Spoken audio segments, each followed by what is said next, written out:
Epílogo. Para um contador de histórias, o ideal seria que a vida de Buda terminasse de maneira fantástica. Todos os leitores estão esperando um final arrebatador. Primeiro, houve o início do conto de fadas, em que era um belo príncipe. Depois o segundo ato, em que se torna um monge errante, passando por diversas provações e pelo sofrimento, até chegar ao clímax brilhante em que alcança a iluminação numa única noite sobre uma árvore Bodhi. E que fim teve essa vida fantástica? Um fim bastante comum, na verdade. Buda viveu tranquilamente por mais 45 anos, viajando pelo norte da Índia como um respeitado mestre, antes de morrer com 80 anos bem vividos. Sua morte foi causada por ter comido carne de porco estragada, um fim bastante humilde e mundano. Para satisfazer nosso desejo de uma boa história, temos que recorrer aos personagens secundários. Aqueles que eram íntimos de Siddhartha desfrutaram uma vida colorosa ao seu lado. E Yashodhara, seu filho Rahula, tornaram-se devotos de Buda, o que parece bastante apropriado. Foram venerados até o fim de seus dias. Outros personagens tiveram um fim mais curioso. O círculo cada vez maior de monges ao redor de Buda, conhecido como Sangha, passou a incluir dois personagens inusitados, seu arqui-inimigo Devadatta e o rude guerreiro Shana. De acordo com a tradição, Devadatta continuou a ser uma pessoa orgulhosa e ressentida. Mesmo como discípulo, criava problemas. É a famosa história em que Devadatta tenta matar Buda, começando um deslizamento de pedras. Em outra, embebeda um elefante e o animal sai correndo na direção do compassivo.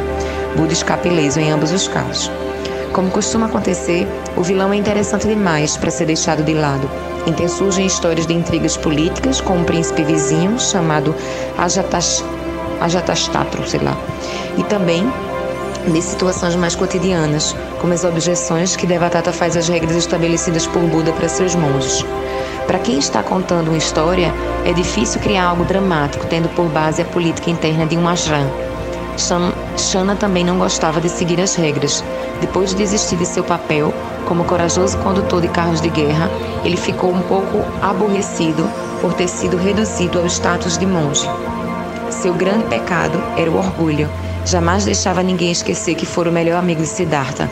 Tratava Buda com uma intimidade excessiva, o que causava constrangimento aos outros devotos. A certa altura, seu mau comportamento tornava-se excessivo até mesmo para a tolerância de Buda. O chefe dos discípulos, Ananda, que historicamente era primo de Buda, foi enviado para arrependê-lo. E a partir daí, há dois relatos. Em uma versão, Shana acata com desagrado e reprimenda e muda de atitude, e em outra, ele se desespera e comete suicídio. Mas seria um erro ficarmos desapontados com nosso herói. A iluminação foi só o começo da ascensão de Buda, espetacular, segundo todos os parâmetros. O budismo causou um terremoto na vida espiritual da Índia, destruindo os privilégios da casta Brahmani e dando direito até mesmo aos desprezados intocáveis de alcançar a dignidade espiritual. Buda invadiu os templos como uma ventania e, com simplicidade de um gênio, reduziu a condição humana a uma única questão primordial: o sofrimento. Se o sofrimento é algo constante na vida de todos, dizia ele, então, até que finalmente cesse, não há sentido em ser iluminado. Da mesma maneira, não faz sentido falar em Deus ou nos deuses, no céu ou no inferno, em pecado ou redenção, na alma e em todo o resto. Essa foi uma reforma severa e muitos dos seus ensinamentos encontraram resistência. As pessoas queriam Deus. Buda recusava-se até mesmo a discutir a existência de Deus. Negava veementemente que ele mesmo fosse divino. As pessoas queriam o conforto dos rituais e das cerimônias. Buda evitava as cerimônias. Queria que cada indivíduo olhasse para dentro de si e encontrasse a liberdade por meio de uma jornada pessoal, que começava no mundo físico e terminava no Nirvana, um estado de consciência pura e eterna. O Nirvana está presente em todos, ensinava ele, mas é como um lençol de água límpida que ocorre debaixo do solo. Alcançar o Nirvana exige concentração, devoção e esforço constante. Não admira, então, que o chamado de Buda para o despertar se mostrasse ao mesmo tempo tão sedutor e tão difícil. O caminho do meio, que ganhou esse nome, porque não era nem muito duro nem muito fácil, provocou-se atraente, mas a jornada até o Nirvana é solitária, e a estrada que leva a ele não é nada Convidativa. Tudo o que Buda ensinava é um desdobramento lógico da primeira nobre verdade, que foi também a primeira coisa que Buda disse aos 5 monges, depois de ter se tornado iluminado: a vida contém o sofrimento. Os 3 ensinamentos seguintes se parecem mais com a psicoterapia moderna do que com a religião convencional. Primeira nobre verdade: a vida contém sofrimento. Segunda nobre verdade: o sofrimento tem uma causa e a causa pode ser descoberta. Terceira nobre verdade: é possível acabar com o sofrimento.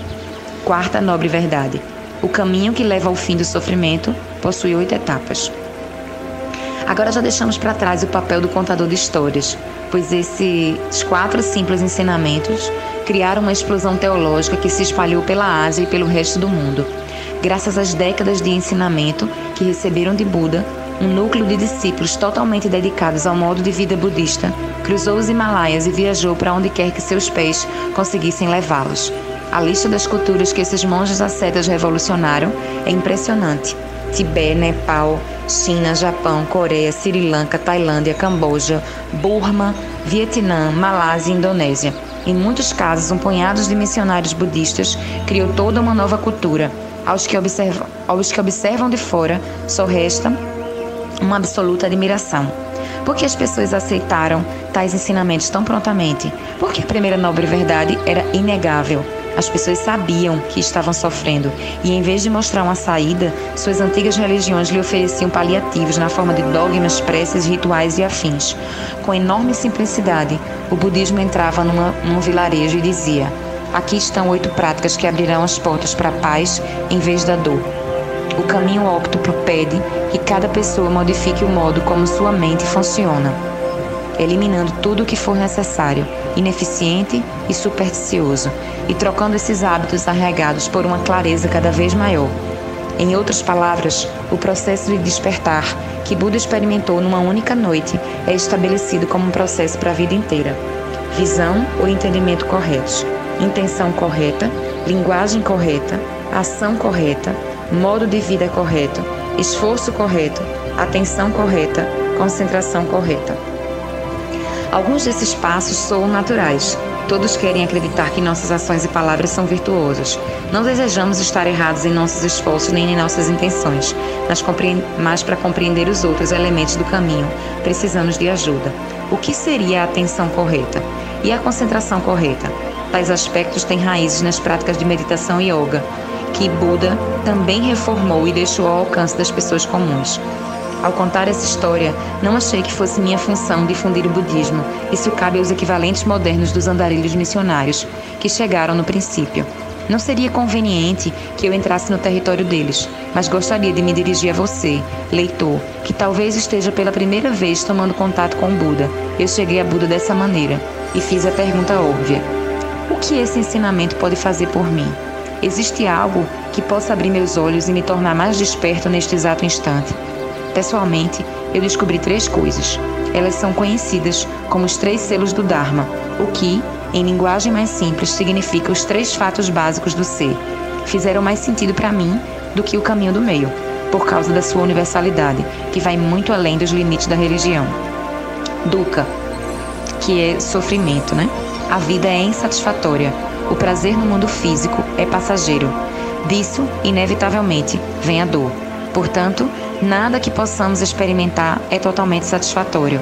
Não há um local de descanso em meio à mudança constante. Anicca, nada é permanente. Toda experiência é varrida pelo fluxo das coisas. O ciclo de causa e efeito é infinito e confuso. Portanto, não é possível alcançar a clareza ou a permanência. Anatta, o eu separado e distinto é inconsciente e, em última análise, irreal. Usamos palavras como alma e personalidade para designar algo que é transitório e efêmero. Nossas tentativas de tornar o eu real nunca chegam ao fim, mas também nunca dão certo. Portanto, em busca de segurança, apegamo-nos a uma ilusão. Ao ler tais coisas, é possível não se sentir profundamente abalado? Buda não foi apenas um mestre bondoso que queria que as pessoas encontrassem a paz. Ele foi um cirurgião radical que as examinava e dizia: Não me admira que você se sinta doente. Todas essas coisas irreais tomaram conta de você. Agora é preciso livrar-se delas. Naturalmente, muitos do que ouviam retornavam à religião convencional, assim como ao materialismo, que afirma que o corpo, a mente e o mundo físico são absolutamente reais. Por que devemos aceitar a palavra de Buda? De que tais coisas não são reais? Isso é uma questão crucial. Não é muito desafiador aceitar que a vida é feita de sofrimento e é só um ponto provocante e aceitar que o fluxo das coisas e as mudanças criam a insatisfação? São dois fatos que parecem psicologicamente evidentes, mas aceitar que o mundo inteiro e todos dentro dele são uma ilusão? Esse é um enorme desafio e requer uma mudança completa da consciência para vencê-lo. A palavra ilusão tem diversos significados, alguns dos quais muito atraentes. Por exemplo, a ilusão de que, quando nos apaixonamos, esse sentimento irá durar para sempre. Buda viu o perigo oculto nessas aparentes atrações. Ele raramente era rude ao falar, mas consigo imaginá-lo desfazendo tais sonhos cor-de-rosa. O amor acaba, todos morrem, a ignorância é tolice. Mas, se tivesse parado aí, Buda seria apenas mais um moralista maçante. Sua definição de ilusão era tão absoluta que quase nos gela o sangue. Tudo que pode ser visto, ouvido e cheirado é irreal. Tudo o que nos apegamos, como se fosse permanente, é irreal. Tudo sobre o que a mente consegue pensar é irreal. Será que alguma coisa escapa dessa definição tão abrangente de ilusão? Não. Mas quando nos recobramos desse choque, Buda declara que, com uma mudança de consciência, a realidade revela a si mesma. Não como uma coisa, não como uma sensação, nem mesmo como a sombra de um pensamento. A realidade é apenas ela mesma, é a base da existência, a fonte de onde todo o resto se projeta. Em termos bem básicos, o budismo troca um mundo de projeções infinitas pelo estado único de ser. Uma liberdade tão completa que não precisa pensar em liberdade nem dizer seu nome. O que nos traz ao motivo oculto por que decidi escrever um livro sobre a vida de Buda. Ao contar sua história, sobre sua ótica, no começo imaginava que o título seria Eu Buda. Pude seguir cada passo que levou Siddhartha a parar de acreditar no mundo. Sua trajetória não é, na verdade, a de um príncipe de romances, um monge sofredor ou um santo triunfante. Siddhartha acordou para a verdade, o que parece inspirador, mas nesse caso a verdade destruiu todo o seu eu. Ele subverteu cada crença, purificou cada sentido e trouxe total clareza à confusão da mente. Em suma, este livro é um tipo de sedução que atrai o leitor passo a passo para uma visão que nenhum de nós foi educado a ter. Pelos olhos de Buda, a raiz do sofrimento é ilusão, e a única saída é parar de acreditar no eu e no mundo que o sustenta. Nenhuma passagem espiritual jamais foi tão radical. Nenhuma continua sendo tão urgente e necessária.